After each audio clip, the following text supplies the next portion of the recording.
All right, everybody. Long time no see. I'm back with a very rare Manchester United review these days. Unfortunately, I'm reviewing another poor performance by Manchester United. However, my jovial mood is kind of counteracted by the fact I've just received this in the post, which I ordered last week, and I did not think would be here.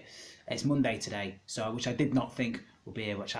I've been after this shirt for yonks, to be honest with you. I don't really go away and buy the new kits or anything like that, so I always go for there's more of the retro shirts more than anything. And this one's been on my list for such a long time, but they've usually you try and buy this anywhere, you can only buy sort of the originals rather than the crappy make-offs, and they're pretty expensive. Whereas this just happened to be getting released, obviously as part of this 92 thing last week, and just before I just happened to search it and managed to get in before all the flocks of people went to buy all this 92 stuff. So I am well chuffed.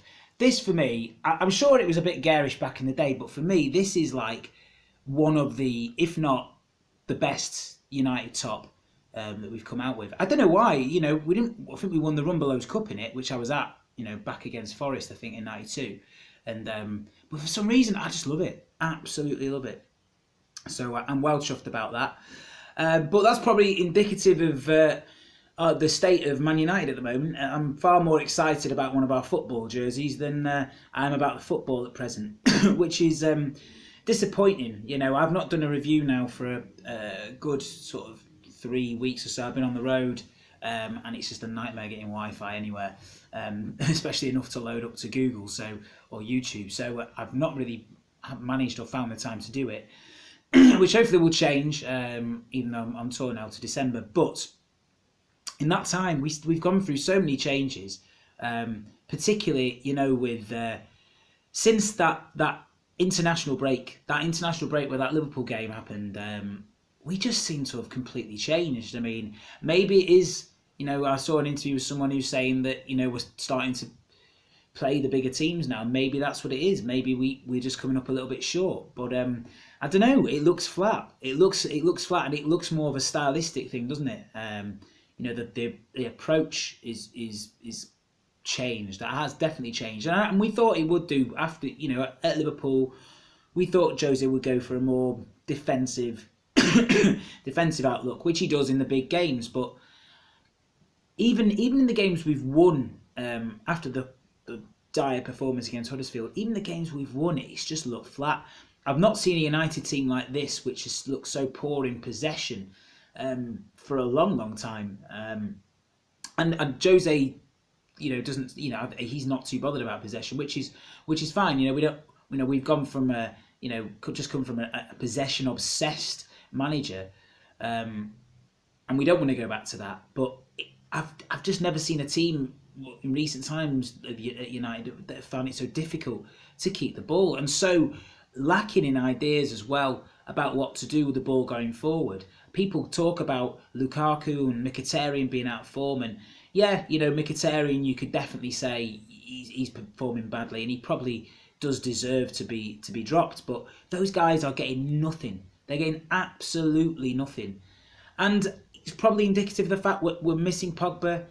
Massively. People have taken him for granted last season, and I think we got away with it for a few games because the team was playing well, we were confident, and then we went into that international break, and coming back from that, going straight into a sort of defensive, game. We lost Fellaini as well, which, as much as most fans aren't that bothered about him, and he does encourage us to play a certain way when you have him in the team, we kind of found a nice little balance with him where he was having an effect where he should be further up the pitch rather than sat in this midfield position. And we did miss him, and we're going to miss, we're going to miss 2 or 3 players like that. But the fact is the quality on the ball just isn't there. Carrick also being injured hasn't helped us. Michael Carrick is such a huge part of that team. He has made such a difference in getting the ball forward to the wingers and to the strikers as well. That transition from the sort of back of midfield to the front players. Matic has been great for us, but there's only a certain amount that he can do. So maybe it's a combination of poor performances as well. We just lack directness. Yesterday the amount of times you saw the ball hoofed up the pitch, when we'd lose it, or the ball would come out to the wingers and, to Young or Valencia, and there's just no one. I think Young's done all right since he's come back. I don't think he's anything special for Manchester United, but the managers love him because he puts in a shift. He can have quality on the ball, which we've seen, but there's no directness or people who are going to run at players. And actually, for the first 20 minutes of that game yesterday, I thought we looked good. I thought we had intent and we created some chances. Rashford had that chance in the first half with a header just over. Probably should have done better with that. Lukaku had his chance. But the intent seemed to be there. Particularly those guys seem to be bombing on. Especially, Young, who's, when he's in that area, is capable of putting in a cross. Valencia, as much as I love him, less so, because he doesn't like to put a cross in. Usually he likes to come in, and when he does, he thunders them in. The end of the game, he was starting to get a few more lofted balls in there, but we had Fellaini in the area as a target, and it did sort of create a few problems. We could have got a draw out yesterday. We had some sharp chances in the first 20 minutes, and we had some chances in the sort of the last 10 minutes or so.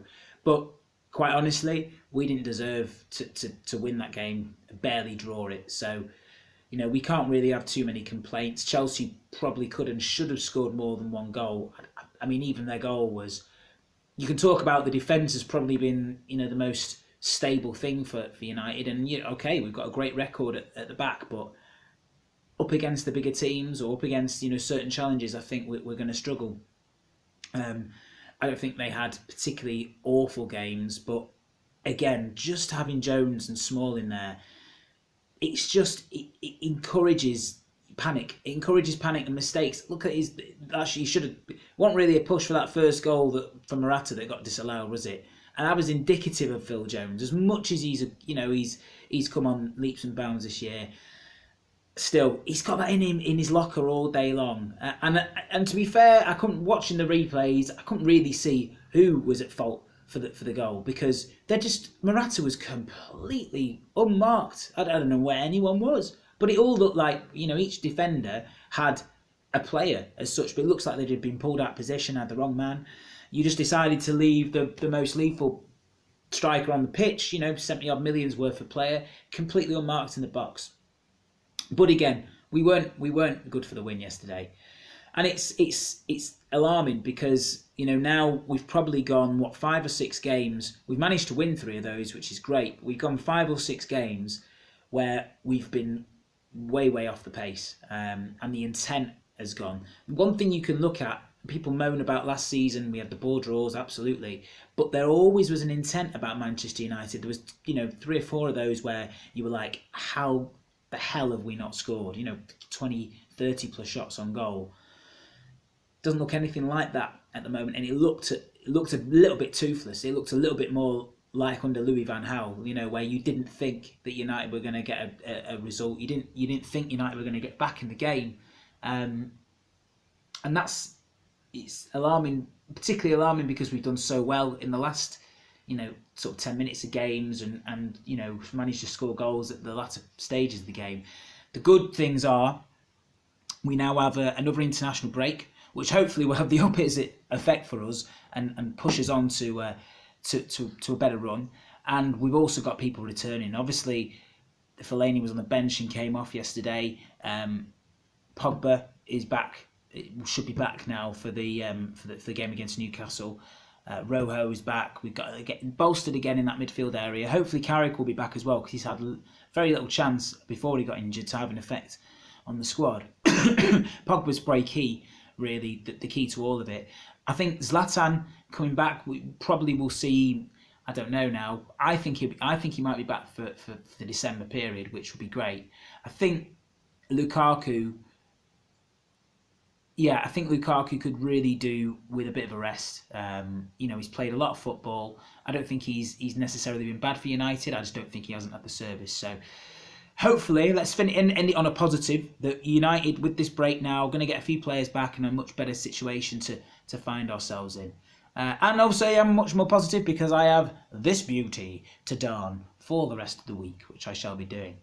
Anyway, thank you for watching this. If you are, I know I haven't been very consistent with the videos recently. Again, hopefully I'll get a bit more time to pop these things up and get them uploaded as the weeks go on. Obviously, we'll have a couple of weeks break anyway. But again, thanks for subscribing. Hope you're all well, and I will see you again soon.